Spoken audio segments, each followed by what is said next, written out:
Hotel রেস্তোরাঁ খাতে VAT বাড়ছে না বলে জানিয়েছে জাতীয় রাজস্ব বোর্ড এনবিআর। সংস্থার সদস্য মোহাম্মদ বেলাল হোসেন চৌধুরী জানিয়েছেন, এ খাতে ভ্যাট আগের মতোই ৫% বহাল রাখা হবে। আজ অথবা রোববার এ সংক্রান্ত আদেশ জারির কথা জানিয়েছে সংস্থাটি। গত ৯ জানুয়ারি শতাধিক পণ্য ও সেবার উপর ভ্যাট ও সম্পূরক শুল্ক বৃদ্ধি করে এনবিআর। এর মধ্যে রেস্তোরাঁয় খাবারের বিলের উপর ভ্যাট ৫% থেকে বাড়িয়ে ১৫% ও আইএসপির উপর ১০% সম্পূরক শুল্ক আরোপ করা হয়। ব্যবসায়ীদের দাবিতে এখন তা কমানোর সিদ্ধান্ত নিয়েছে সংস্থাটি।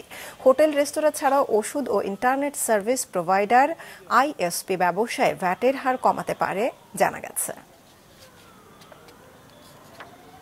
মূল্য সংযোজন কর ও সম্পূরক শুল্ক আইন সংক্রান্ত অর্ডিন্যান্সের মাধ্যমে রেস্টুরেন্ট সেবার ক্ষেত্রে যে 5% ভিএটি প্রযোজ্য ছিল সেটিকে বাড়িয়ে 15% ভিএটি আরোপ করা হয়। পরবর্তী সময়ে সরকার কর্তৃক এই সিদ্ধান্ত কিছুটা পরিবর্তন করে পুনরায় 5% ফিরিয়ে নেওয়ার জন্য সিদ্ধান্ত দিয়েছে এবং সে মোতাবেক জাতীয় রাজস্ব বোর্ড ইতিমধ্যে কার্যক্রম গ্রহণ করেছে এবং আমরা আশা করি যে আজকে বা রবিবারের ভিতরেই এসআরও জারির মাধ্যমে পূর্বের অবস্থায় অর্থাৎ 5% ভিএটি হার আরোপ করা হবে।